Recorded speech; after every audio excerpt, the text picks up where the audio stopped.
السلام علیکم ورحمۃ اللہ وبرکاتہ۔ کیسے ہیں آپ سب لوگ؟ امید کرتی ہوں کہ صحت اور ایمان کی بہترین حالت میں ہوں گے انشاءاللہ تعالی۔ جیسا کہ آپ کو پتہ ہی ہے کہ آج کا جو ہمارا ٹاپک ہے وہ ہے جنت کی نعمتوں کے بارے میں۔ دعا کیجئے کہ اللہ سبحانہ و تعالی ہمیں یہ تمام نعمتیں عطا فرمائے اور ہم سب کو ایک بار جنت میں جو ہے سب اکٹھا ہم لوگ سب جمع ہوں، اور اسی طرح ایک مجلس وہاں پر بھی ہماری لگی ہو جیسے آج الحمدللہ یہ مجلس سجی ہے۔ اور اللہ کا بہت بہت شکر آپ لوگ بھی ادا کیجیے اور میں بھی کرتی ہوں کہ ہم لوگ اس مجلس میں جمع ہیں۔ اللہ تعالی ہمیں ہمیشہ خیر کی مجلسوں میں اور دین کی مجلسوں میں جمع رکھے، آمین۔ نحمدہ و نصلی علی رسولہ الکریم، اما بعد، فاعوذ باللہ من الشیطان الرجیم، بسم اللہ الرحمن الرحیم، رب اشرح لی صدری ویسر لی امری واحلل عقدۃ من لسانی یفقہوا قولی رب زدنا علما اللہم فقہنا فی الدین، آمین یا رب العالمین۔ میں ایک آیت سے درس کا آغاز کرتی ہوں۔ میری آواز سب کو کلیئر آ رہی ہے؟ جی الحمدللہ۔ جی۔ اعوذ باللہ من الشیطان الرجیم، بسم اللہ الرحمن الرحیم، تتجافى جنوبهم عن المضاجع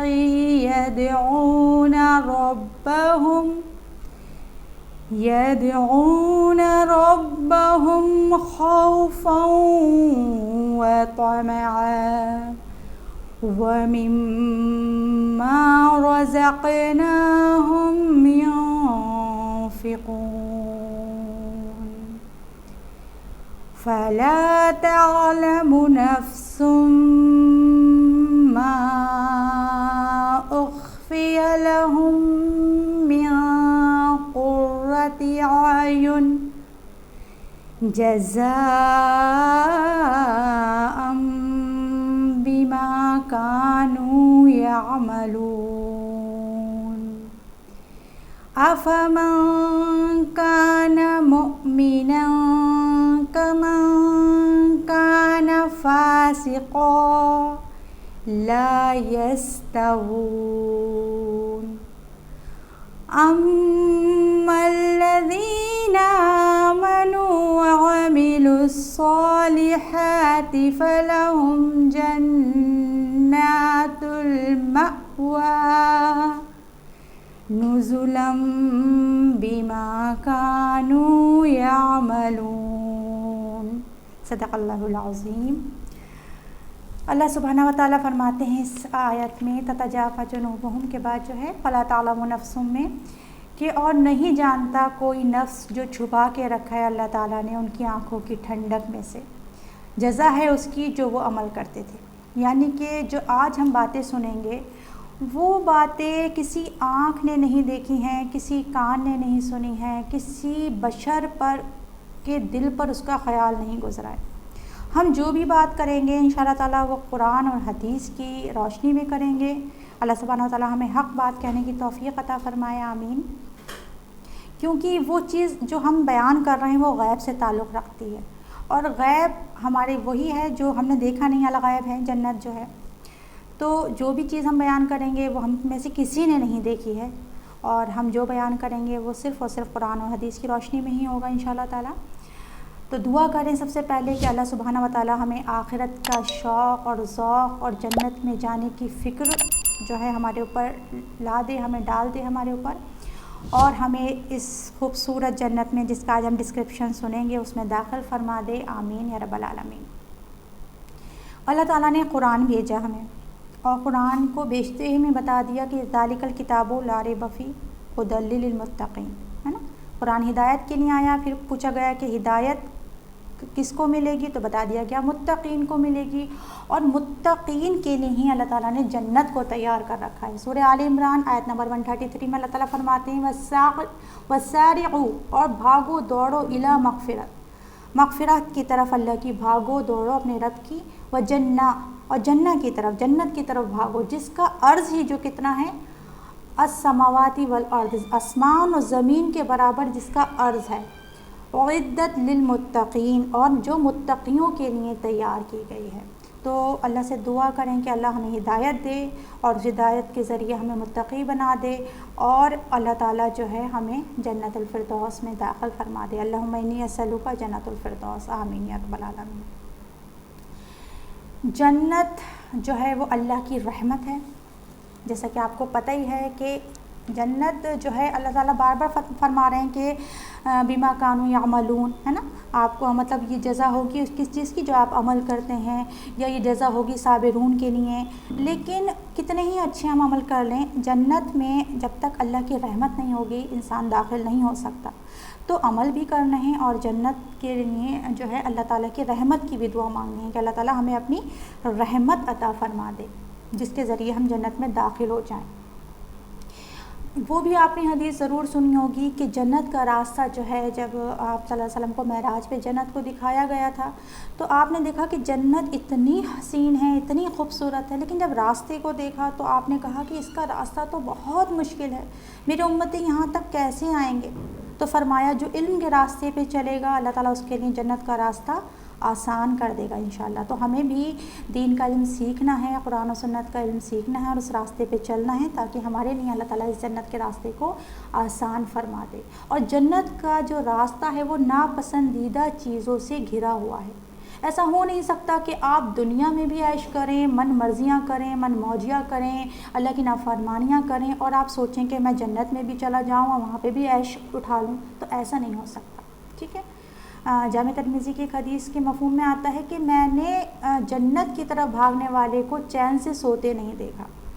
یعنی کہ اگر آپ کو جنت کی طرف بھاگنا ہے، جیسے ابھی آیا تھا نا وَسَارِعُوا إِلَىٰ مَغْفِرَةٍ، جب بھاگنا ہے جنت کی طرف و مغفرت کی طرف اللہ کی، تو آپ کو سونا یا سکون سے بیٹھنا نہیں ہے، سستی نہیں دکھانا ہے، پھر چلنا نہیں ہے، صرف پھر دوڑنا ہے۔ تو یہ جو جنت ہے اس میں سب سے پہلے جو داخل ہوں گے وہ رسول کریم صلی اللہ علیہ وسلم داخل ہوں گے، جیسے کہ ہم سب کو پتہ ہی ہے۔ اور آپ صلی اللہ علیہ وسلم سے پہلے جو ہے حضرت بلال، آپ صلی اللہ علیہ وسلم نے چاپ سنی تھی ان کے جوتوں کی کہ اور پوچھا تھا کہ بلال تم کون سا وہ عمل کرتے ہو کہ جس کی وجہ سے میں نے اپنے انٹری سے پہلے تمہارے قدموں کی چاپ سنی ہے جنت میں؟ تو انہوں نے کہا تھا کہ میں تحیۃ الوضو، یعنی کہ 2 وضو کے ساتھ جب بھی وضو کرتا ہوں تازہ تو 2 رکعت نماز نفل پڑھ لیتا ہوں۔ تو اللہ تعالیٰ ہم سب کو بھی یہ سنت جو ہے ادا کرنے کی توفیق عطا فرما دے، آمین۔ اور اس کے لیے 8 دروازے جنت کے کھول دیے جاتے ہیں۔ تو سب سے پہلے جو جنت میں ایک گروہ داخل ہوگا وہ ہوگا السابقون الاولون کا، اور اس کے علاوہ 70,000 لوگ بنا حساب کتاب کے جنت میں داخل ہوں گے، اور ان سب کے چہرے چاند بھی رات کی طرح چمک رہے ہوں گے۔ جنت میں انٹری سے پہلے ایک چیک پوسٹ، ایک پل اور ہے جس کو قنطرہ کہتے ہیں، وہاں پہ دلوں کو دھویا جائے گا، وہاں پہ دلوں کو صاف کیا جائے گا، وہاں پہ غسل دیا جائے گا، اور پھر اس کے بعد دلوں کی صفائی کے بعد جنت میں داخل کیا جائے گا۔ کیونکہ اگر دلوں میں نفرتیں ہیں، کدورتیں ہیں، حسد ہے، جلن ہے، تو کتنی ہی نعمتیں ہمیں مل جائیں۔ دنیا میں بھی آپ نے دیکھا ہے کہ انسان کے پاس سب کچھ ہوتا ہے، دنیا کی نعمتیں ہوتی ہیں، لیکن جلن حسد کی وجہ سے نہ وہ خود ان نعمتوں کا فائدہ اٹھا سکتا، نہ سکون سے رہ سکتا، نہ دوسروں کو سکون پر چھوڑتا ہے۔ تو وہاں پر دل پاک اور صاف کر کے بھیجا جائے گا۔ جنت کے جو لوگ ہوں گے وہ باطنی اور ظاہری ہر عیب سے اور ہر گندگی سے پاک ہوں گے۔ جنت کے دروغہ جو ہیں ان کا نام ہے حضرت رضوان علیہ السلام۔ اچھا، اب ہم سب سے پہلے بات کریں گے انشاءاللہ تعالیٰ جنت کے دروازوں کی۔ جنت کے دروازے، جنت کے پتہ ہے آپ لوگوں کو کتنے دروازے ہیں؟ کون بتائے گا؟ 8 دروازوں میں۔ ماشاء اللہ، بارک اللہ فیک۔ جی، جنت کے 8 دروازے ہیں جی، اور جو دروازے ہیں وہ ان میں جانے والوں کی صفات کے نام پر ان کے دروازوں کے نام رکھے گئے ہیں، جیسے باب ریان جس میں روزے دار داخل ہوں گے جس دروازے سے، باب صدقہ، باب صلاح، باب جہاد، تو اس طرح سے جو ہیں وہ جنت کے دروازوں کے نام ہیں۔ اور جنت کا دروازہ دیکھتے ہی جب انسان کس طرح سے پل صراط کو پار کر کے آئے گا، اللہ ہم سب کے لیے وہ راستہ آسان کر دے۔ کتنا مشکل راستہ ہو، کیسے سامنے لوگ کٹ کٹ کے گر رہے ہوں گے، پتہ نہیں اس پر ہمارا کیا حال ہوگا۔ اللہ تعالیٰ اس پہ ہمیں بھی پلک جھپکتے اس کو ہمیں پار کرا دینا، اور اس کے بعد جب اس راستے کو پار کر کے آئیں گے اور جب جنت کے دروازے ہی دکھیں گے تو انسان خوشی کے مارے پھولا نہیں سمائے گا۔ یاقوت کے بڑے بڑے دروازے بہت خوبصورت، جن کی چوڑائی اتنی ہے کہ 40 سال کی مسافت، اور وہ لب کی وجہ سے، رش کی وجہ سے لبریز ہو رہے ہوں گے۔ اور ان کی چوڑائی کے بارے میں آتا ہے کہ مدینہ سے بصرہ تک کی یا مدینہ سے ہجر تک کی، اور یہ اتنی ہی آتی ہے 1200 سے 1300 کلومیٹر کے لگ بھگ۔ کچھ لوگوں کو 8 دروازوں سے پکارا جائے گا، اس میں سے حضرت ابوبکر رضی اللہ تعالیٰ عنہ بھی ہیں، اور تحیۃ الوضو کے بارے میں جیسے میں نے ابھی بتایا، اس کے لیے بھی 8 دروازے کھول دیے جاتے ہیں۔ پھر اسی طرح ایک حدیث کا مفہوم ہے کہ جو عورت ایمان لائے، 5 وقت کی نماز پڑھے، رمضان کے روزے رکھے، اپنی شرمگاہ کی حفاظت کرے، شوہر کی اطاعت کرے، لیکن معروف میں۔ ہمارے یہاں کیا ہوتا ہے، ہم اللہ کی نافرمانی کے کام کرتے ہوتے ہیں اور کہتے ہیں بھائی ہمارے شوہر نہیں مانتے، کیا کریں۔ خالق کی نافرمانی کر کے جو ہے وہ، چاہے شوہر ہو چاہے کوئی مخلوق ہو، اپنے ماں باپ ہو، کوئی ہو، خالق کی نافرمانی کر کے مخلوق کی اطاعت جائز نہیں ہے، ٹھیک ہے۔ تو شوہر کی اطاعت کرے معروف میں، اسے ہر دروازے سے پکارا جائے گا، اس کو ہر دروازے سے بلایا جائے گا، ٹھیک ہے۔ اسی طرح رمضان کے مہینے میں بھی 8 دروازے کھول دیے جاتے ہیں۔ اسی طرح جو ہے وہ 3 بچوں کی موت پہ صبر کرنے والے کے لیے 8 دروازے کھول دیے جاتے ہیں۔ پھر جب لوگ دروازوں سے انٹر کریں گے تو فرشتے ویلکم کر رہے ہوں گے، اونچی اونچی آوازوں میں پکار رہے ہوں گے، سلام علیکم طبتم فادخلوها خالدین، سلامتی ہو تم پر، تم تو بڑے اچھے رہے، داخل ہو جاؤ ہمیشہ کی جنت میں۔ لوگ خوش ہو رہے ہوں گے اور جواب میں کہہ رہے ہوں گے الحمدللہ الذی صدقنا وعدہ واورثنا الارض، کہ تعریف اللہ ہی کے لیے ہے جس نے اپنا وعدہ سچ کر دکھایا اور ہمیں زمین کا وارث بنایا۔ اور جنت کی خوشبو پہاڑ تک آ رہی ہوگی، وہ حسین جنت جو کہ ہر مسلمان کا خواب ہوتی ہے۔ پھر اس کے درجات کی طرف آتے ہیں تو جنت کے 100 درجے ہیں، اور ہر درجے کے درمیان جو فاصلہ ہے وہ آسمان اور زمین کے برابر ہے۔ جب نیچے کی جنت کے لوگ اپنے اوپر کی جنت والوں کو دیکھیں گے تو وہ ان کو ٹمٹماتے تاروں کی طرح دکھائی دیں گے، جیسے ہمیں تارے چمکتے ہوئے دکھائی دیتے ہیں نا، اس طرح سے۔ اور جنت کا سب سے اعلیٰ درجہ فردوس ہے۔ سب سے اعلیٰ درجہ جو ہے جنت کا وہ کون سا ہے؟ فردوس ہے۔ اس کی چھت رب تعالیٰ کا عرش ہے۔ تو آپ صلی اللہ علیہ وسلم نے فرمایا جب بھی تم جنت کا سوال کرو تو جنت الفردوس کا سوال کرو، شانے کو۔ تو جب بھی تم سوال کرو جنت الفردوس کا سوال کرو، آپ صلی اللہ علیہ وسلم نے فرمایا، کیونکہ دیکھیے ہمارے اعمال تو اس طرح کے ہیں نہیں کہ ہم سوچیں کہ ہم بہت اچھے عمل کرنے والے ہم جنت الفردوس میں چلے جائیں گے، لیکن اللہ کی رحمت بہت وسیع ہے، اللہ کی رحمت اس میں کوئی کمی نہیں ہے۔ تو جب بھی مانگیں اللہ تعالیٰ سے خوب مانگیں، اس کے خزانوں میں کوئی کمی نہیں ہے۔ پھر جنت الفردوس میں بھی ایک ٹاپ کا درجہ ہے، اور وہ کیا ہے؟ وہ ہے وسیلہ۔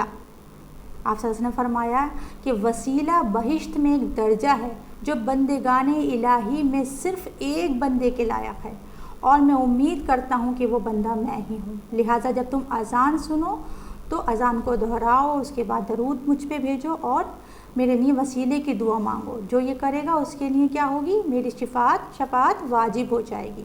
پھر اچھا یہ 100 درجے جو ہیں یہ کس حساب سے ہیں؟ یہ اعمالوں کے مطابق تقسیم ہوں گے، کیونکہ دیکھیے دنیا میں بھی انسان کے اعمال کیسے ہوتے ہیں؟ مختلف ہوتے ہیں۔ کوئی بیسک پہ ہی ہوتا ہے، ہم جیسے نکمے لوگ کہ بس نماز روزہ حج سب کر کے ہم سمجھتے ہیں ہم نے بہت تیر مار لیا، بڑے ہم تر انداز ہو گئے۔ دیکھیے اسلام کی جو بیس ہیں، جو فنڈامنٹس ہیں، جو پلرز ہیں، وہ ہم سب کو پتہ ہیں کہ کیا ہے؟ نماز روزہ توحید، نماز روزہ حج زکوٰۃ۔ اب کہیں آپ ایک میدان میں جائیں اور وہاں پر 4-5 پلر کھڑے ہوئے ہوں تو کیا آپ اس کو عمارت کہہ سکتے ہیں؟ آپ اسے عمارت نہیں کہیں گے۔ کیوں نہیں کہیں گے؟ کیونکہ عمارت کیسی ہوتی ہے؟ ہم اپنا گھر بناتے ہیں تو ہم کیا خالی پلرز کے اوپر چھوڑ دیتے ہیں؟ نہیں، ہم دیواریں بھی بناتے ہیں، ہم اس کے اوپر لنٹر بھی ڈالتے ہیں، پھر صرف ہم لنٹر نہیں ڈالتے، پلاسٹر بھی کرتے ہیں، پھر رنگ پالش، فنیشنگ، فرش، فرنیچر، پھر اس کو اور مزید سجاتے جاتے ہیں، جتنی استطاعت ہوتی ہے اس کو سجاتے جاتے ہیں۔ اور دین میں ہم چاہتے ہیں کہ صرف ہم پلرز پر ہی گزارا کر لیں، بیسکس پر ہی رہیں۔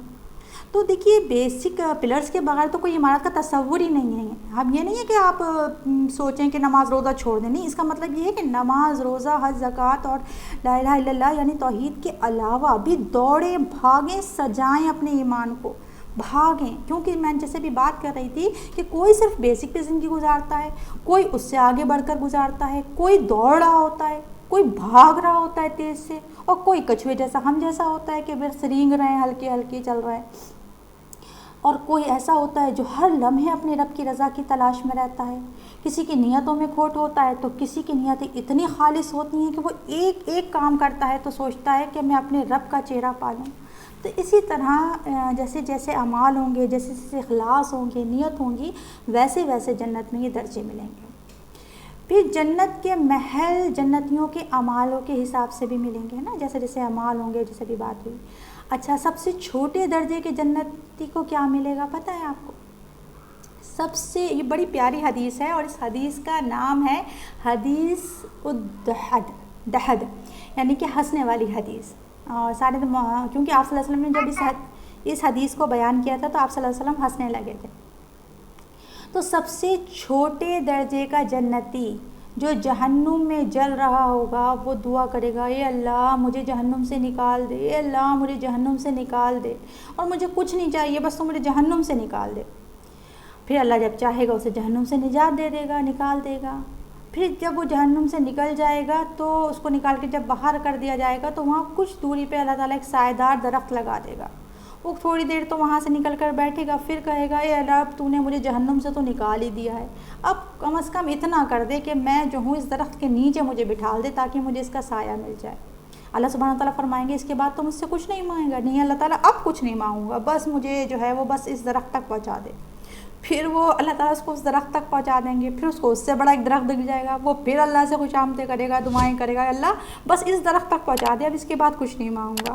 پھر اس کو آگے پہنچے گا، پھر اس کو جنت کا دروازہ دکھنے لگے گا، وہ کہے گا اللہ تعالیٰ بس تو نے مجھے جہنم سے نکال دیا، مجھے اس درخت کے نیچے بٹھا دیا، اب مجھے بس جنت کے دروازے تک ہی پہنچا دے، میں کم سے کم جنتیوں کی نعمتیں دیکھ دیکھ کر خوش ہوتا رہوں گا۔ اور یہ کہتے ہوئے آپ صلی اللہ علیہ وسلم ہنس دیے۔ پھر اللہ تعالیٰ اس کو جو اللہ پوچھیں گے کہ اب تو کچھ نہیں مانگے گا، وہ کہے گا نہ اب کچھ نہیں مانگوں گا۔ پھر اللہ تعالیٰ اس کو کیا کریں گے، پھر اس جنت کے دروازے تک پہنچا دیں گے۔ پھر وہ کہے گا اللہ تو نے دروازے تک تو پہنچا دیا ہے، مجھے ذرا سا انٹر بھی کرا دے، اس میں اس کے اندر چلا جاؤں، کم از کم ٹہل ٹول کر دیکھا ہوں کہ جنت کیسی ہے۔ اللہ تعالیٰ پھر اس کو جنت میں داخل کر دیں گے۔ پھر وہ جب ٹہل وہل کر آئے گا تو کہے گا اے اللہ جنت میں تو کوئی جگہ ہی نہیں بچی میرے لیے، سب اپنے اپنے جو ہے مقاموں پر قائم وزیر ہو چکے ہیں، یہاں تو کچھ بچا ہی نہیں ہے لینے کے لیے میرے۔ تو اللہ تعالیٰ فرمائیں گے کہ جا میں تجھے پوری دنیا اور اس کے برابر 10 دنیاؤں کے برابر تجھے ملکیت عطا کرتا ہوں، تو راضی؟ وہ کہے گا میں رب میں راضی میں راضی میں راضی۔ تو یا تو یہ رقبے کے اعتبار سے ہوگا 10 گنا، یا پھر قیمت کے اعتبار سے، کیونکہ جنت میں ایک کوڑا رکھنے کی جگہ بھی دنیا اور مافیہ سے بہتر ہے نا۔ تو پھر اب آخری انسان کو بھی اللہ تعالیٰ دنیا سے 10 گنا دے دے گا۔ اللہ تو کتنا رحمان ہے، تو کتنا رحیم ہے۔ سوچئے کہ جو سب سے آخری درجے کا جنتی ہوگا اس کو اتنا سب کچھ مل جائے گا، تو پھر بھی تو اللہ تعالیٰ جب سب کچھ دے دے گا تب بھی بہت کچھ بچ جائے گا، تو اللہ تعالیٰ پھر نئی مخلوق پیدا کریں گے جو وہاں کی وارث بنے گی۔ تو پھر موسیٰ علیہ السلام نے پوچھا کہ اے رب جب سب سے چھوٹے درجے کا جنتی کو تو اتنا سب کچھ دے گا تو جو سب سے اوپر کے درجے کے جنتی ہوں گے ان کو کیا ملے گا؟ تو اس پر اللہ تعالیٰ فرماتے ہیں کہ یہی لوگ میری مراد ہیں، ان کی عزت اور کرامت کو میں نے اپنے ہاتھوں سے کاشت کیا ہے اور اس پر مہر لگا دی ہے، اور عزت کا وہ مقام نہ کسی آنکھ نے دیکھا، نہ کسی کان نے سنا، اور نہ کسی بشر پہ اس کا خیال تک گزرا۔ تو جو اللہ نے متقیوں کے لیے بنایا ہے وہ تو ایسا ہے کہ انسان سوچ بھی نہیں سکتا۔ ہم جو بیان کریں گے، جو سنیں گے، جو دنیا کی چیزوں سے اس کو ملائیں گے، وہ صرف ہمارے سمجھنے کے لیے، ورنہ اس کا ٹیسٹ پھلوں ہوں یا کھانے ہوں یا وہ کپڑے ہوں، زیور ہوں، وہ صرف ہمارے سمجھانے کے لیے دنیا کی چیزوں سے ملائے گئے ہیں۔ ادروائز وہ چیزیں ایسی ہوں گی تبھی تو نا، بہت سے لوگ کہتے ہیں ہم جنت میں ہوں گے تو ہمارا دل نہیں بھر جائے گا۔ نہیں، جنت میں ہر پل ہر سیکنڈ ایک نیا چیز ہوگی، ایک نئے نظارے ہوں گے، ایک نئی چیزیں ہوں گی، تو دل بھرنے کا کوئی سوال ہی نہیں ہوتا۔ اب جنت کے محلات کی طرف آتے ہیں۔ جنت کے جو محل ہوں گے ان کی چکا چوند ایسی ہوگی کہ اللہ تعالیٰ ہی آنکھوں کو بینائی دے گا تو انسان دیکھ پائے گا، ورنہ وہ ایسے نورانی اور ایسے چمکیلے ہوں گے کہ انسان اگر یہ ان آنکھوں سے دیکھے تو شاید اندھا ہو جائے، وہ اس کو برداشت نہیں کر سکے گا۔ ان پہ نہ کوئی گرد و غبار ہوگا، نہ دھول ہوگی، نہ مٹی ہوگی، نہ ان کی صفائیوں کی جھنجھٹ، نہ کوئی ٹینشن کہ اب کلر کرانا ہے، اب یہ ہو گیا، اب سیل آ گئی، اب فلاں کام ہو گیا، اب یہ صفائی کی تھی، اب صبح کرا تھا، اب شام کو پھر یہ کرنا ہے. نہیں، سب کچھ تیار. ایسے خوبصورت محل کہ آپ دنیا کے بڑے سے بڑے ولا کے کبھی خیال میں لائیں گے تو آپ نہیں سوچ سکتے ان کے بارے میں. تو اور جنت میں لوگ اپنے گھروں کو اس طرح سے پہچانیں گے جیسے دنیا میں ہم اپنے گھروں کو پہچانتے ہیں، ہمیں اگر اسٹیشن پہ چھوڑ دیا جائے تو ہم سیدھے اپنے گھر کو آ جاتے ہیں. تو اسی طرح جنت میں جب ہم انٹر کریں گے تو سیدھے اپنے محل میں پہنچ جائیں گے، کیونکہ اللہ تعالیٰ وہاں پہچان دے دے گا. پھر جنت عدن کے بارے میں آتا ہے کہ اس میں ایک سفید موتی کا پتھر لگا ہوگا جو اس کے محل ہوں گے، تو ایک ریڈ یاقوت کا ہوگا، تو پھر ایک سبز زمرد کا ہوگا. سوچئے کتنا خوبصورت، جو ایک ایک نگ لاکھوں میں بکتے ہیں، وہ ان کے پورے محل بنے ہوں گے. بعض محل پورے سونے کی اینٹوں کے بنے ہوں گے، بعض محل ایک سونے ایک چاندی کی اینٹ کے بنے ہوں گے، بعض محل پورے چاندی کے، ان کی ہر چیز چاندی کی، بعض محلات کھوکھلے موتیوں کے بنے ہوں گے. مشک کا گارا لگا ہوگا، وہ ایسے نہیں ہوں گے کہ جیسے یہاں پر ریتا مٹی کا گارا ہوتا ہے، مشک کا گارا ہوگا. اور ریتا جو ہوگا وہاں کا وہ ایسا ہوگا جیسے بکھرے ہوئے باریک موتیوں کو کچل دیتے ہیں نا، ایسا چمکتے ہوئے. اور مٹی زعفران کی خوشبودار، اور وہاں عود اور لوبان کی انگیٹھیاں جل رہی ہوں گی جس سے پورا ماحول معطر ہوگا. اچھا، ان محلوں میں دو چیزیں نہیں ہوں گی، ایک واش روم اور ایک کچن، کیونکہ وہاں پہ کوئی یہ جو ہوتی ہے رفع حاجت کی ضرورت نہیں ہوگی، اور کچن میں کوئی پکانے جکانے کا. یہ دو ہی چیزیں ہمیں سب سے زیادہ مشکل لگتی ہیں، خاص طور سے ہم عورتوں کو. دو چیزوں کی صفائی اور دو چیزوں سے ہی ہم تھک جاتے ہیں دن بھر کچن میں کام کرتے کرتے اور اس کی صفائیاں کرتے کرتے اور واش روم کو دھوتے دھوتے. تو وہاں یہ دونوں چیزیں نہیں ہوں گی. کھانا بھی پکا پکایا آپ کو ملے گا، اور پھر اس کو نکالنے کی بھی کوئی وہ نہیں ہوگی. پھر صرف محل نہیں ہوں گے، بالا خانے بھی ہوں گے. جنتیوں کے رہنے کے لیے محلات کے علاوہ بالا خانے ہوں گے، خیمے ہوں گے جن کے گنبد ہوں گے، جس میں یاقوت، پنے، زمرد اور قیمتی موتی جڑے ہوں گے. سورہ رحمان میں آتا ہے انتہائی قیمتی خیمے جنتیوں کی بیویوں کے لیے ہوں گے جو اس میں اپنے شوہروں کا انتظار کر رہی ہوں گے. اور ایک ایک خیمہ جو ہے وہ 60 میل لمبا ہوگا. اسی طرح آتا ہے جو دو لوگ اللہ کے لیے صرف محبت کرتے ہیں ان کے لیے جو ہے بڑے خوبصورت اس طرح کے جو ہیں وہ بالا خانے تیار کرے گا اللہ تعالیٰ. اسی طرح گپ شپ کرنے کے لیے محلوں کے آگے باغات ہوں گے، اور اس میں جو ہیں باغاتوں میں تخت سجے ہوں گے، مسہریاں لگی ہوں گی، ان پہ پردے پڑے ہوں گے، سجے ہوں گے، چھوٹے بڑے کشن سجے ہوں گے، تکیے لگے ہوں گے، ہیروں اور یاقوت سے جڑی مسنتیں بچھی ہوں گی. سبحان اللہ، اللہ اکبر. رہنے کی جگہ الگ، خوشیاں منانے کی جگہ الگ، میل ملاقاتوں کی جگہ الگ. پھر بازار بھی الگ سے لگے گا. ہر جمعے کو اللہ تعالیٰ وہاں بازار لگائیں گے، لیکن بازار میں وہاں عورتیں نہیں جائیں گی، مرد جائیں گے. اور جب مرد جائیں گے اور جب لوٹ کے آئیں گے تو بیوی کہیں گی آپ جب گئے تھے تو اتنے حسین نہیں تھے جتنے اب لگ رہے ہیں. تو مرد بھی کہیں گے کہ تم بھی اتنی حسین نہیں لگ رہی ہو، تم بھی اتنی حسین لگ رہی ہو کہ پہلے نہیں لگ رہی تھی جب ہم تمہیں چھوڑ کے گئے تھے. وہاں پر ایک اتنی خوبصورت مشک کی ہوا چلے گی زعفران کی جو چہروں کو معطر کر دے گی، اور عورتیں گھر بیٹھی خوبصورت ہو جائیں گی. مرد وہاں جا کر ہوں گے تو عورتیں بھی پریشان نہ ہو، گھر بیٹھے ہوئے جس چیز کے لیے مرد جائیں گے عورتوں کو وہ گھر بیٹھے مل جائے گا. اب آتے ہیں جنتیوں کے لباس کی طرف. جنتیوں کا لباس بھی اتنا خوبصورت ہوگا. خادم اور خادمائیں طرح طرح کے ہیرے جواہراتوں سے جڑی تھالوں میں بیش قیمتی لباس پیش کیے رہیں گے. کیا بہترین لباس ہوں گے، کیسی ان کی فٹنگ ہوگی، ایسا لگے گا جیسے ان کا ناپ لے کے اسپیشلی انہی کے لیے بنائے گئے ہیں. سندس کے، استبراق کے، خضروں کے، اطلس، دیبا، ایسا ریشم. سورہ دہر، سورہ کہف میں ہم پڑھتے ہیں، ابھی جو تلاوت ہوئی اس میں بھی ہم نے یہی پڑھا. موٹے اور باریک ریشم کی وہ قسمیں جو بادشاہوں نے تصور بھی نہیں کی ہوں گی، وہ عام لوگوں کا لباس ہوں گے. عام جنتی ان کو پہنیں گے جو آج کے بادشاہ بڑے بڑے لوگ بھی تصور نہیں کر سکتے. عورتوں کو ایک بار میں 70 جوڑے پہنائے جائیں گے، اور وہ 70 جوڑے ایسے خوبصورت اور ایسے نفیس اور ایسا ان کے اوپر کام کرا ہوگا کہ سونے اور چاندی کے کام کرے ہوں گے. ہم ذرا سا یہاں پہ شادی کے جوڑوں پہ کام کرانے جاتے ہیں 40,000 50,000، وہ کیا کام ہوتا ہے، وہ اتنے مہنگے جوڑے بنوا کر بھی ان کو پہن کے انسان تھک کر سر میں درد ہو جاتا ہے ان اوڑھنیوں سے، ان دوپٹوں سے، اور انسان کہتا ہے کہ آج کے بعد میں اس کو دوبارہ پہنوں گا نہیں، اٹھا کے ایک طرف ڈالتا ہے. 1-2 گھنٹے پہن کے بھاری کپڑے ہم کہتے ہیں بھائی اس کو رکھ دو، ہمارے بس کا نہیں ہے. ہمیں کس میں چین آتا ہے؟ سوتی اور گھسے پٹے کپڑوں میں. ہم کہتے ہیں بھیا سکون ہی نہیں ہے. لیکن سبحان اللہ، جنت میں 70 جوڑے پہننے کے بعد انسان کو بھاری پن نہیں ہوگا، بوجھل نہیں ہوں گے، کپڑوں کا کوئی بوجھ نہیں ہوگا، اور ایسے ہوں گے اس کو پہننے کے بعد بجلی کا گودا تک چمک رہا ہوگا. اتنے مطلب نفیس ہوں گے، اور ہر جوڑے کے نیچے سے دوسرا جوڑا دکھ رہا ہوگا. نہ وہ جوڑے پرانے ہوں گے، اور خادمائیں پیچھے سے دوپٹہ تھامے چل رہی ہوں گی، سونے کی کنگھیوں سے بالوں کو سنوار رہی ہوں گی. پھر ان کپڑوں کو نہ رکھنے کی فکر، نہ زیوروں کی چبھن کی فکر، نہ کپڑوں کا بوجھ، نہ دھونے کا، نہ رکھنے کی فکر، نہ پریس کرنے کا جھنجھٹ، نہ ان کے پرانے ہونے کی فکر، نہ بدلنے تک کی فکر. جب انسان خیال کرے گا کہ اب بس مجھے کہیں گھومنے جانا ہے، اب میں کپڑے چینج کر لوں، فوراً وہ تصور کرے گا اور اس کے بدن پر دوسرا جوڑا اس سے زیادہ خوبصورت اور 70 جوڑے چڑھ جائیں گے.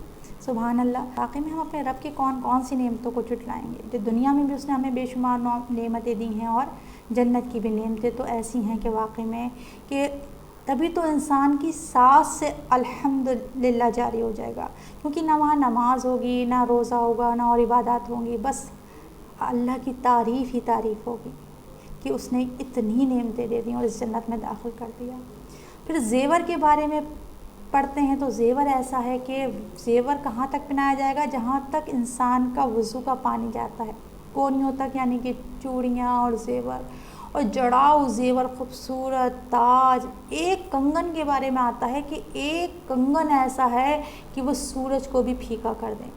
ایک موتی جو اس میں جڑے میں ہوں گے وہ دنیا اور مافیا سے بہتر ہوں گے. اور دنیا اور مافیا جو میں کہتی ہوں تو دنیا اور جو بھی دنیا میں ہے، مافیہا جو بھی اس میں ہے، اس سے بہتر. جنتی عورت کا زیور، کپڑے ایسے کہ اگر وہ ایک بار دنیا میں ظاہر ہو جائے تو پوری دنیا روشن ہو جائے. کیا خوبصورت واقعی میں ہوں گی. پھر مردوں کو بھی جو ہے وہ زیور، سونا، سلک، جو دنیا میں جو چیزیں اللہ نے مردوں کے اوپر حرام کر دی تھی، یعنی کہ جو سلک ہے جیسے ہم مرد نہیں پہن سکتے، یا زیور سونا حرام ہے مردوں کے اوپر، وہ سب حلال ہو جائے، کیونکہ انہوں نے دنیا میں اللہ کے خاطر ان چیزوں کو چھوڑا. اللہ تعالیٰ ان کو جنت میں وہ ساری چیزیں عطا کر دیں گے. اب سوچئے جو ہم تجوریوں میں اپنے زیور سنبھال کے رکھتے ہیں، یا نہیں ہونے پر حسرتیں کرتے ہیں اور تمنائیں کرتے ہیں کہ ہمیں ہائے یہ زیور، یہ چیزیں مل جائیں. ہم کسی کا دیکھتے ہیں تو ہم کہتے ہیں ہائے میں بھی ایسی سیٹ بنواؤں گی، میں بھی ایسی چوڑیاں بنواؤں گی. سوچئے کچھ بھی نہیں ہے. اگر اللہ تعالیٰ ہم سب کو، اللہ تو ہمیں سب کو داخل کر دینا، تو واقعی میں ہم ہنسیں گے کہ ہم دنیا کے زیوروں کے لیے روتے تھے. یہ تو کچھ بھی نہیں ہے ان کے سامنے دنیا کے زیور. جو وہ زیور ہوں گے، جو وہ چیزیں ہوں گی، جو وہ کپڑے ہوں گے. پھر حسن کیسا ہو جائے گا وہاں جا کے. جب انسان تیار ہو کر خود کو شیشے میں دیکھے گا تو کہے گا کہ میں وہی ہوں. نہ جھریاں ہوں گی، نہ چہرے پہ کوئی تھکاوٹیں ہوں گی، نہ بیماری میں انسان اگر فوت ہوا ہوگا تو نہ کوئی بیماری کے اثرات ہوں گے، نہ کوئی بڑھاپا، نہ ڈارک سرکلز، نہ موٹاپا، نہ پتلا پن. کہ بہت سے لوگ اپنے پتلے پن سے پریشان ہیں، بہت سے لوگ اپنے موٹے پن سے پریشان ہیں، بہت سے لوگوں کے چہرے پہ جھائیاں ہو گئی ہیں، کسی کو اپنے رنگ نکھروانے کی فکر ہے نا. کوئی فیشیل کے لیے پریشان ہے کہ فیشیل کرا لوں، کوئی پارلر جانے کے لیے. صرف بنا میک اپ کے انسان اتنا خوبصورت ہو جائے گا، وہی شکل و صورت ہوگی. پہچانے تو جائیں گے نا کہ فلاں فلاں ہیں، لیکن ایسا اللہ تعالیٰ نور عطا فرمائیں گے کہ انسان جو ہیں، عورتیں وہاں حوروں سے بھی زیادہ خوبصورت ہو جائیں گی. جیسے کوئی ملکہ یا عالیہ آ رہی ہیں، اتنی حسین، اتنی خوبصورت. تو یہ جنت ہے، اس میں نہ دبلا پن ہے، نہ موٹاپا ہے، نہ کالے رنگ کی فکر ہے، نہ گورے رنگ کے ڈل جانے کی فکر ہے، نہ حسد ہے، نہ کینہ ہے، نہ حیض ہے، نہ نفاس ہے، نہ غصہ ہے، نہ تھوک ہے، نہ ناک ہے. یعنی کہ انسان ظاہری اور باطنی ہر عیب سے پاک ہو جائے گا.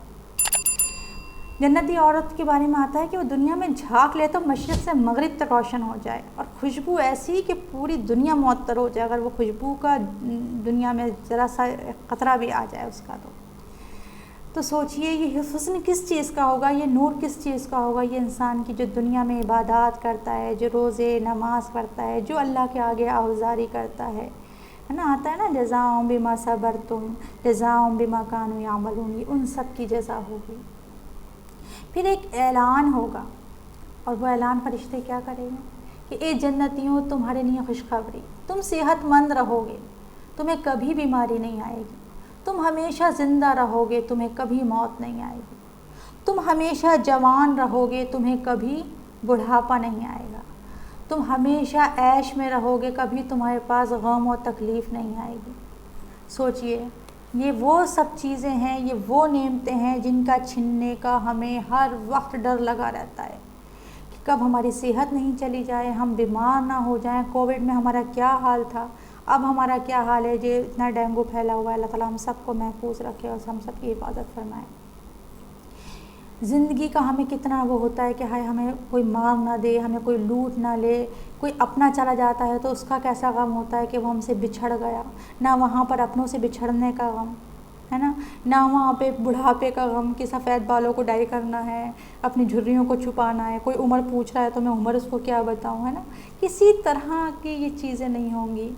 پھر تکلیفیں انسان کو کیسا کر دیتی ہیں، غم کیسا کر دیتے ہیں کہ کتنا ہی عیش و آرام ہو، لیکن اگر تکلیف ہے یا کوئی غم ہے دل کو تو وہ سارے مزے زندگی کے ختم کر دیتا ہے۔ تو یہ کوئی چیز ایسی نہیں ہوگی، نہ وہاں کوئی جنازہ ہوگا، نہ وہاں قبر ہوگی، نہ وہاں جدائیاں ہوں گی، نہ اپنوں کے جانے کا غم ہوگا، نہ نعمتیں چھننے کا غم ہوگا۔ کیا ہے یہ جنت، کیا خوبصورت چیز ہے۔ تو کیا یہ گھاٹے کا سودا ہے کہ دنیا کی 60 سال کی زندگی کے خاطر ہم اس کو بھلائے بیٹھیں اور اسی میں اپنے جان مال، اپنی صلاحیتیں، اپنی دولتیں، اپنی محنتیں سب اسی کے پیچھے لگائے ہوئے ہیں؟ یہ تو اللہ کا شکر ہے کہ اللہ نے ہمیں اس کی نعمتوں کے بارے میں بتا دیا، جنت کی نعمتوں کے اور جہنم کے عذابوں کے بارے میں بتا دیا، اور پھر یہاں سے جائے گا نہیں انسان، ہمیشہ کے لیے ہے، خالدین فیہ ابدا۔ اور اس سے پہلے کہ یہ بساط ہماری لپیٹ دی جائے، ہم اپنے رب سے جا ملیں، تو ہمیں کیا کرنا چاہیے، اس کے لیے کوشش کرنا چاہیے، اس کی فکر کرنا چاہیے کہ مقابلہ کرنے والوں کو چاہیے کہ وہ اس کے لیے مقابلہ کریں۔ ہم دنیا کی دوڑوں میں تو بڑے مقابلے کرتے ہوتے ہیں کہ اس نے یہ اسٹینڈرڈ ہے تو ہمارا بھی ایسی ہو، اس نے ایسی شادی کی ہے تو میری یہاں بھی ایسی ہو، اس نے وہ کپڑا بنایا تو میں بھی ایسے پہنوں۔ اس میں مقابلے کریں کہ اللہ تعالیٰ ہمیں نیکی کی طرف ہم دوڑیں، نیکی کی طرف بھاگیں تاکہ ہم اس جنت کے وارث بنا دیے جائیں۔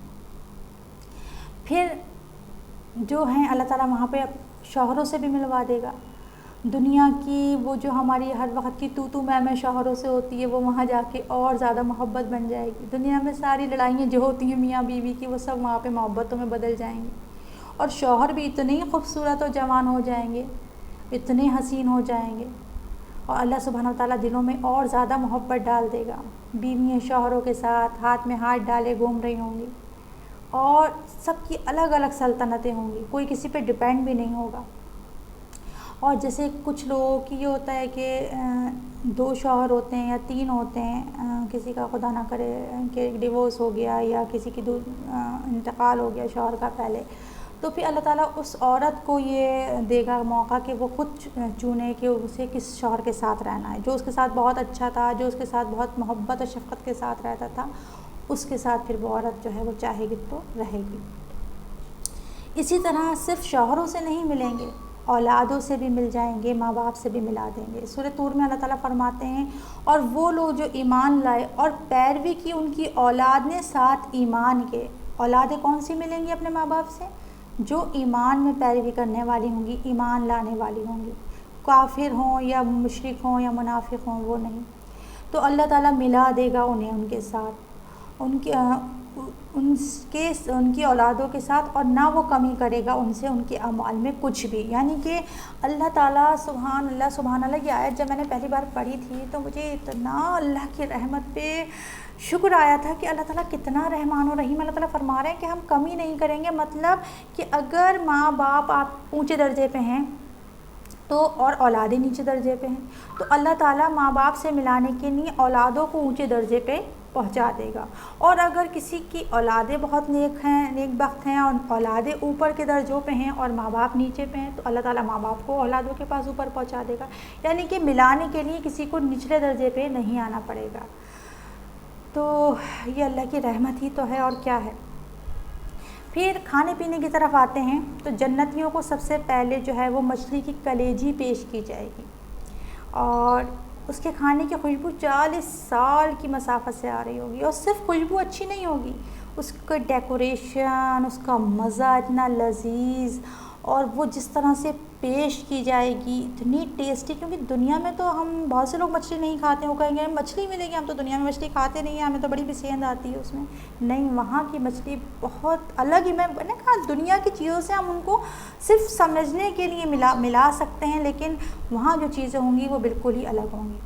پھر جنت کے اطراف میں چرنے والا بیل جو ہے وہ ذبح کر کے پیش کیا جائے گا، رحیق کے جام چل رہے ہوں گے، اور پھر ایسے خوبصورت برتنوں میں وہ کھانا پیش کیا جائے گا، سونے اور چاندی اور جڑے ہوئے جواہراتوں سے، ایسے خوبصورت خادم ہوں گے جیسے بکھرے ہوئے موتی، اور پھر ویل مینرڈ، اتنے سلیقے سے ہر چیز پیش کر رہے ہوں گے۔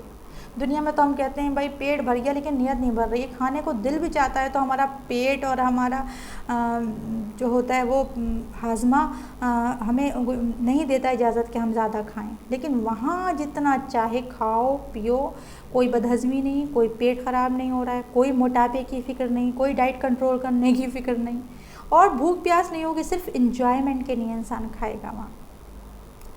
اور یہ چیزیں جو ہیں وہاں کے جو پھل ہوں گے یا وہاں کے کھانے ہوں گے، اس ذائقے میں انسان سوچے گا تو یہ انار ہے تو شاید انار کی طرح، دیکھیے متشابہہ کیوں ہوتی ہیں، متشابہہ جو بار بار آتا ہے، متشابہ ہوں گی چیزیں، کیونکہ جو چیز متشابہ ہوتی ہے نا انسان اس کو بڑی جلدی سے لے لیتا ہے۔ مثلاً میں آپ کے آگے ایک چائے کا کپ پیش کروں اور ایک میں آپ کے آگے قہوہ لے کر آؤں تو آپ سوچیں گی کہ میں چائے ہی لے لیتی ہوں، چائے تو بھائی میں پیتی ہوں، مجھے اچھی لگتی ہے چائے، قہوہ پتہ نہیں کیسا ہو، میں پیوں نہیں پیوں۔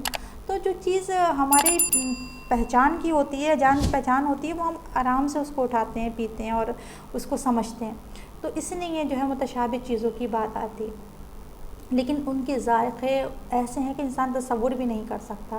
پھل ایسے ہوں گے جس میں کس طرح کا کوئی کچرا بھی نہیں ہوگا، نہ گٹھلی ہوگی نہ چھلکا ہوگا، یعنی کہ پھینکنے کے لائق کوئی چیز نہیں۔ کھجور بنا گٹھلی کی اتنی خوبصورت، شہد سے زیادہ میٹھی، دودھ سے زیادہ سفید، مکھن جیسی سافٹ، اور مٹکے جتنی بڑی بڑی، اور پھر ادھر انسان کوئی پھل توڑے گا ادھر دوسرا لگ جائے گا، کیونکہ دنیا میں تو ہمیں بڑا وہ لگتا ہے نا کہ اگر ہمارے گھر میں بھی کوئی پیڑ لگا اور کوئی مہمان آ جائیں بچے اور وہ ایک دو چار توڑ لیں تو ہمیں لگتا ہے لو پورا پیڑ انہوں نے گنجا کر دیا ہمارا، اور اب تو 1 سال بعد ہی اس میں پھل آئیں گے، نہیں، وہاں تو فوراً ادھر پھل ٹوٹے گا اور ادھر دوسرا پھل آ جائے گا۔ پھر ان کو ہضم کرنے کے لیے صرف ایک خوشبودار ڈکار آئے گی اور کھانا ہضم ہو جائے گا، نہ رفع حاجت کی ضرورت، پسینے کی خوشبو سے ہضم ہو جائے گا، اور وہ خوشبو بھی ایسی ہوگی کہ مشک عنبر کی خوشبو سے بھی زیادہ۔ سبحان اللہ۔ پھر جنت کی سواریاں، دنیا میں تو ہمیں بڑا شوق ہوتا ہے، ہم دنیا کی سواریاں دیکھ دیکھ کے لوگوں کی کیسے مرغوب ہوتے ہیں، ہائے اس کے پاس ایسی گاڑی ہے، اس کے پاس ایسی بائک ہے، اس کے پاس ایسے جہازوں میں جانے کی بہت سے لوگوں کو تو تمنا ہی رہ جاتی ہے کہ کاش ہم بھی جہاز میں سفر کرتے۔ وہاں اڑنے والی سواریاں ہوں گی، اڑنے والے گھوڑے ہوں گے، ان کی لگامیں اتنی خوبصورت ہوں گی کہ دنیا کی کوئی چیز ان کا مقابلہ ان کی لگاموں کا بھی نہیں کر سکتی۔ پھر ان میں نہ کوئی وہ لید کرتے ہوں گے نہ وہ پیشاب کرتے ہوں گے۔ اسی طرح کچھ سواریاں یاقوت کی بنی ہوں گی، ان پر سونے کے کجاوے کسے ہوں گے، اور ان کی لگامیں باریک اور موٹے ریشم کی ہوں گی، اور ان کا ایک ایک قدم جو ہوگا وہ حد نگاہ تک ہوگا، تو بڑی بڑی خوبصورت، اور اس میں انسان سیر کرنے کے لیے، گھومنے کے لیے جایا کرے گا، بیٹھے گا ان سواریوں پہ، اور سواریاں پوری جنت کا سیر کراتی ہوئی اور اس کو ان مجلسوں میں، ان جگہوں پر لے کے جائیں گی۔ اسی طرح جنت کی نہروں کا ذکر کریں تو جنت میں کی 4 طرح کی نہروں کا ہم بات کرتے ہیں، قرآن میں سنتے ہیں کہ دودھ کی، شراب کی، پانی کی، شہد کی، اور یہ نہریں ایسی نہیں ہوں گی، اور یہ جو ہیں سب جو ہے وہ جنت الفردوس سے جاری ہوں گی، باقی تمام جنتوں کو بھی۔ اور یہ ایسی نہیں ہوگی کہ ہم دنیا کے نہر کے لیے ہم اٹھ کر جاتے ہیں اور وہاں جا کر اس کو پانی کو یا اس کو پیتے ہیں۔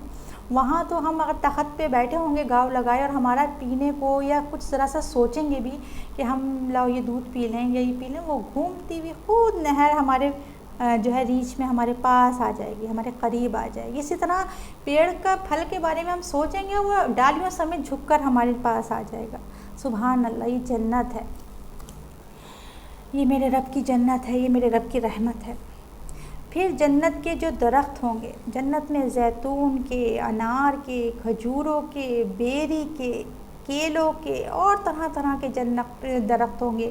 طوبہ کے درخت کا نام آتا ہے اور ان کے سائے اتنے طویل ہوں گے کہ گھڑ سوار 100 سال تک بھی بھاگتا رہے تو ان کے سائے ختم نہیں ہوں گے۔ کچھ درختوں کے تنے سونے کے ہوں گے اور شاخیں لولو کی ہوں گی۔ کچھ شاخیں جو ہوں گی وہ کچھ درختوں کی شاخیں ایسی حرکت کریں گی کہ اس میں سے بڑی خوبصورت سی آواز نکل رہی ہوگی، بہت دھیما دھیما جیسے میوزک ہوتا ہے۔ پھر اس کے علاوہ طرح طرح کی میووں کے پھل ہوں گے، کسی کے تنے یاقوت کے ہوں گے، کسی کے سبز زمرد کے ہوں گے۔ اور یہ اللہ تعالیٰ کس چیز کے بدلے نکلیں گے؟ اگر آپ بھی چاہتے ہیں کہ آپ کی جنت ہری بھری ہو تو آپ بھی ذکر اور اذکار کرتے رہا کریں، سبحان اللہ، الحمدللہ، لا حول ولا قوۃ الا باللہ، استغفر اللہ۔ اللہ ان تمام ذکر کلماتوں کے بدلے جو ہے وہ جنت میں پیڑ لگاتے ہیں۔ آپ صلی اللہ علیہ وسلم نے فرمایا جو شخص کہے سبحان اللہ و بحمدہ، سبحان اللہ و بحمدہ عظیمی و بحمدہ، سبحان اللہ عظیمی و بحمدہ، تو اس کے لیے جنت میں ایک کھجور کا درخت لگا دیا جاتا ہے۔ تو آج کے لیے اتنا ہی الحمدللہ۔ ابھی انشاءاللہ اگلے ہفتے ہم جنت کا اور سفر کریں گے۔ جب تک آپ لوگ اپنے جنت کو خوب ہرا بھرا کریں، خوب اللہ کا ذکر کرتے رہیں، سبحان اللہ و بحمدہ، سبحان اللہ العظیم پڑھتے رہیں اور اپنے جنت کو میں درخت لگاتے رہیں۔ اللہ تعالیٰ سے دعا ہے کہ اللہ سبحانہ و تعالیٰ ہم سب کو صرف پڑھنے، بولنے، سننے کے علاوہ ہمیں جو ہے وہ جنت کے وارثوں میں شامل فرمائے، اور اللہ تعالیٰ ہم سب کو وہ توفیق عطا فرمائے کہ ہم اللہ کی رضا کے لیے، اس کے وجہ کے لیے، اس کی ملاقات کے لیے ہم جو ہیں وہ بھاگیں، دوڑیں اور کوشش کریں۔ اللہ تعالیٰ ہم سب کو اسی طرح جیسے آج ہم مجلس میں جمع ہیں، اللہ تعالیٰ جنت میں جمع فرمائے، آمین رب العالمین۔ سبحانک اللہم و بحمدک، اشہد ان لا الہ الا انت، استغفرک و اتوب الیک، وما علینا الا البلاغ المبین، آمین۔ السلام علیکم ورحمۃ اللہ وبرکاتہ۔